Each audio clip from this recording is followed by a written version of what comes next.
So, kamusta po mga ka-Streetwise? So, magandang gabi, magandang hapon, magandang umaga, magandang tanghali sa mga sulok ng mundo.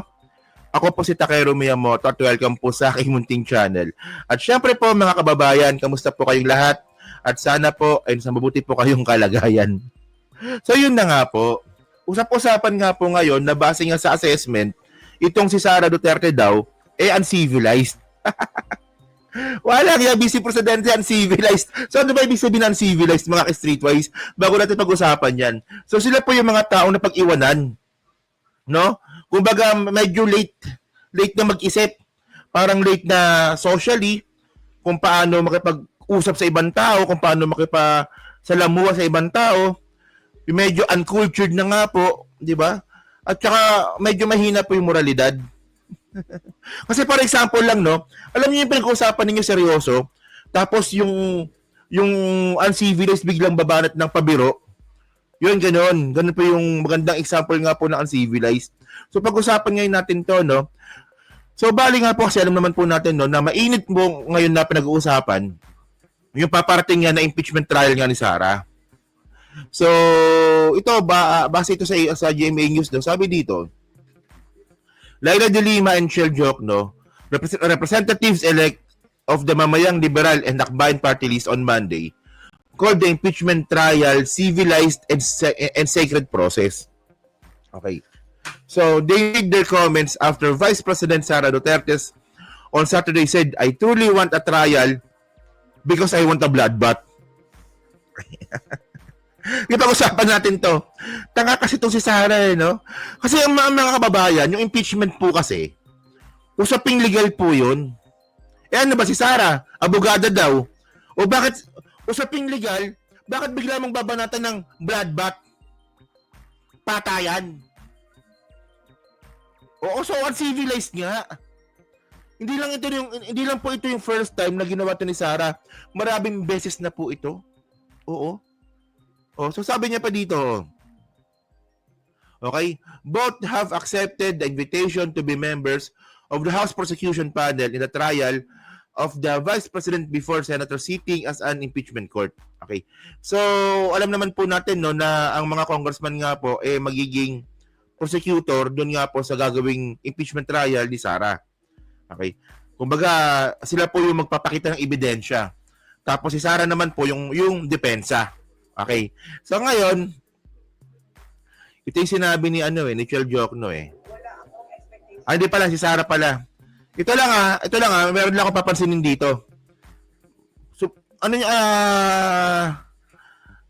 ito lang what do you call this? Obserbahan lang natin to, no? Tingnan niyo to. Of acquittal or a verdict guilty. Basta sa akin lang ay tinanggap ko na kung ano yung magiging verdict. Whether guilty man yon or acquittal, I'm already at peace. Alam niyo, no, dito palang bobo na po. Kasi pinag-uusapan dito, impeachment. Kung may kasalanan ka ba o wala. Pero bakit hindi pa mabanggit ni Sara Duterte na siya po ay walang kasalanan? Yung sinasabi niya na ako natanggap ko na guilty man yan o hindi, tanggap ko na kung ano man yan. Hindi yun ang point eh.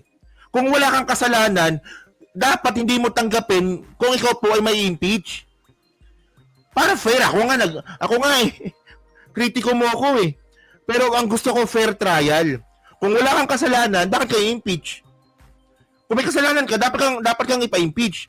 So, paano natin malalaman yun? Through impeachment trial nga. Pero bakit ikaw hindi mo mabanggit na ako'y walang kasalanan, kaya hindi ako may impeach? Buti pa nga sa ERAP, naalala nyo sa ERAP? Di ba nung sa ERAP dati, di ba? Nung napa-impeach siya dati, hindi naman siya na-impeach, no? Nung sa ERAP dati, nagkaroon ng impeachment trial. Hanggang bumaba po sa pwesto sa ERAP, hanggat lumayas po siya sa Malacanang, kasama si Loy Ejercito, tsaka si Jinggoy, di ba? Kung di ko nagkakamali. Nung sumakay sila ng bangka, pinanindigan po talaga ni ERAP na wala siyang kasalanan. Ang sabi nga ni ERAP nun tawagin nyo na akong bobo, tawagin nyo na akong mangmang, tawagin nyo na akong walang alam, pero wag nyo akong tatawagin magnanakaw kasi wala akong ninakaw. Sabi ni ERAP yun. Pero bakit ikaw, hindi mo mabanggit na wala kang ninakaw?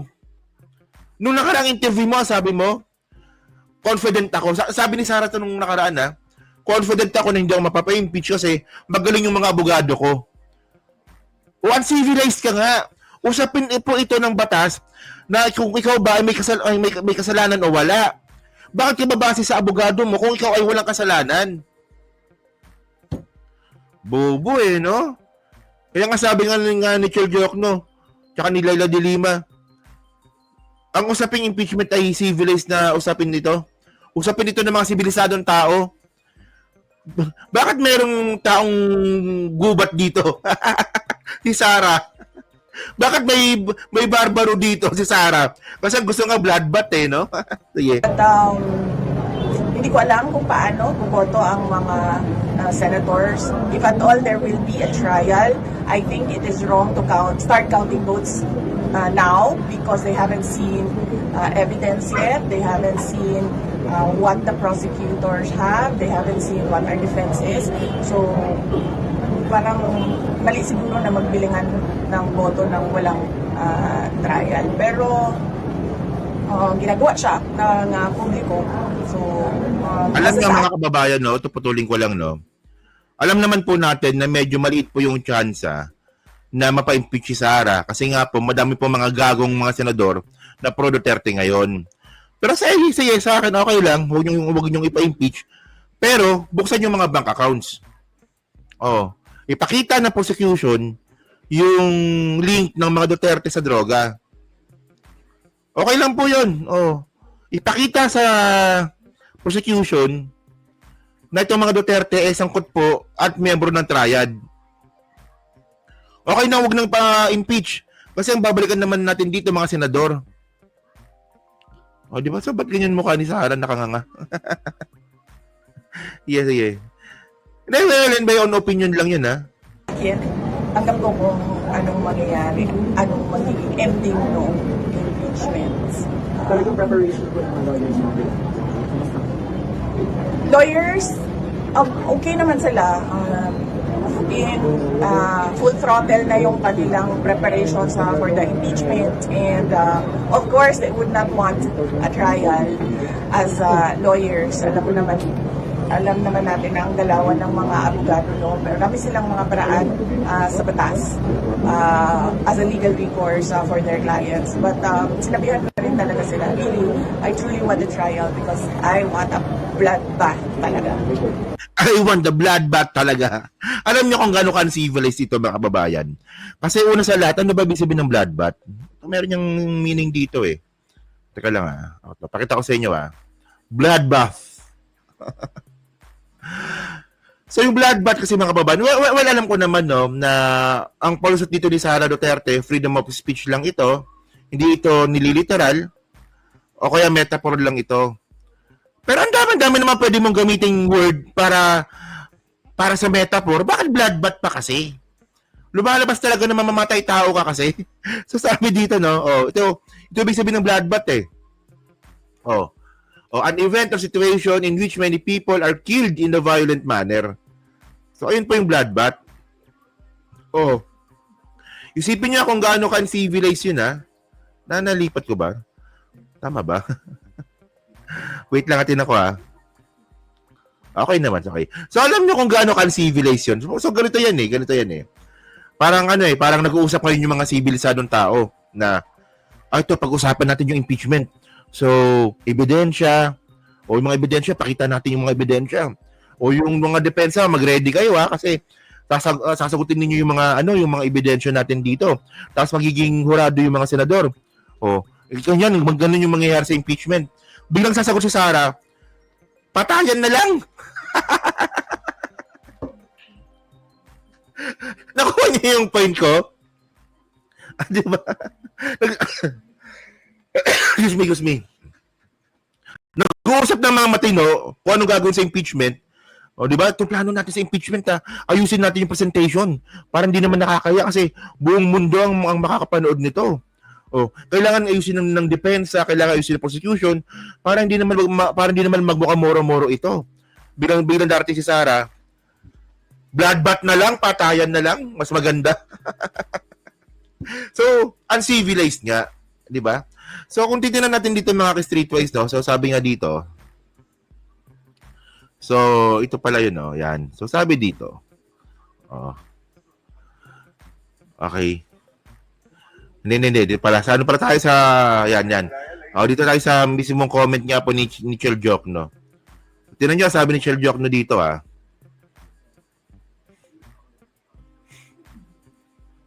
So, ito game. Yan na, ang impeachment trial ay ano? Ang impeachment trial ay isang civilized legal process. At ang mangyayari doon ay malalaman ng buong bansa ang katotohanan. At ang nais, kaya nga kami ay sumusuporta sa impeachment ay dahil gusto namin ng unang-una malaman ng katotohanan. Pangalawa ay magkaroon ng panagutan. At pangatlo ay siyempre hustisya para sa bayan. Oh, di ba? Ganun lang kasimple. Oh, ebidensya laban sa ebidensya, hindi patayan. Mga utak kriminal kasi kayo no? So ngayon, mga kabamang streetways, no, ito yung hindi natin makakalimutan kay Sara. Kung gaano po siya ka-uncivilized. Tinan nyo to, no? Alam kong luma na to, pero tinan nyo to. Yan. Nalala nyo yan, di ba? Nung nalapak siya ng sheriff.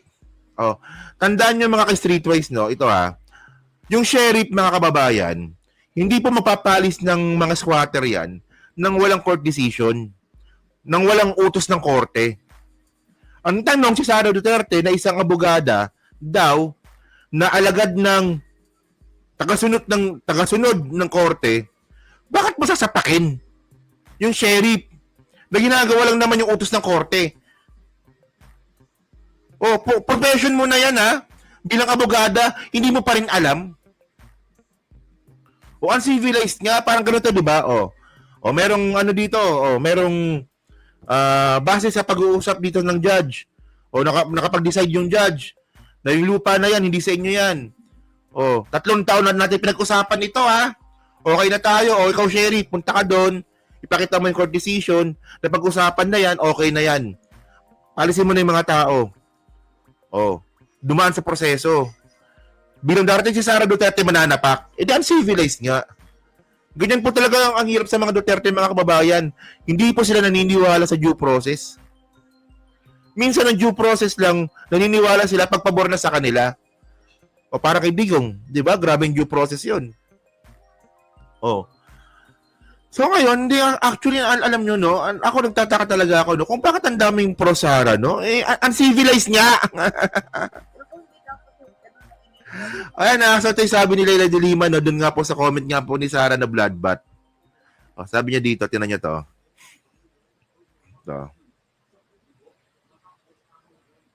Ganun ang iniisip, siguro, ganun ang ginagawa ni VP Sara para lalo siyang, alam mo na, she's trying to court sympathy. Dahil mapalapit na nga yung impeachment trial. Hindi po gano'n ang impeachment proceedings. Sagrado po ang constitutional process of impeachment na dapat wala itong puwang para sa kaguluhan, para sa chaos, para sa drama, or para sa theatrics. So ito ay seryosong usapin na susundin ang due process, susundin ang rule of law, at susundin ang mga prinsipyo na napakahalaga na nandyan sa ating saligang batas. Di ba? So, ganun na kasimple yan. May proseso. And actually, mga kababayan, no? Kung si Sara Duterte nga po ay uncivilized, ganun din po yung mga DDS. Pansin ko lang, ganun din po yung mga Duterte supporter. Na isipin nyo, ganun din na tayo, mga PBBM supporter, o kaya naniniwala po sa rule of law, na pinag-usapan natin, ganito, dapat may proseso tayo. Kapag yung isang akusado nahuli, ibigay sa kanya lahat ng karapatan niya. Pumunta ng korte, huwag sasaktan, and then pag-usapan sa korte. Bigyan ng abogado, magsanggutan sa abogado. Di ba? Duman sa piskal, pag-usapan. Ganon. Bilang darating po yung mga DDS, wala, adik yan, patayin. Uncivilized din pala, pati pala mga DDS, waka ng ina. O nga pala, naalala ko bigla. Ganun talaga, di ba? Basta, kung ano yung idol ninyo, ganun din po yung mga taga-suporta. Diba? Pag uncivilized po yung idol ninyo, uncivilized din po yung mga DDS. Tingnan ninyo. Oh, ang babastos, di ba? O parang idol din nila. Oh. So yun na kababayan, no? So kayo po, no, ano po masabi nyo nga po dito, no, sa content nga po natin na si Sara Duterte po ay isang uncivilized. So, actually, delikado yun, ha? Vice Presidente ka, uncivilized ka. No? So, naniniwala ba kayo dito, no? So, yun, no? So, pa-comment lang po sa baba. Pinabasa ko po lahat yan. At syempre, dyan po sa Team Replay, pa-like, pa-subscribe. Kung hindi makalabisan, pa-share na rin po na video po na to. So, thank you mga kababayan. So, kita na lang ulit tayo sa susunod nating content. So, thank you, salamat, and bye-bye.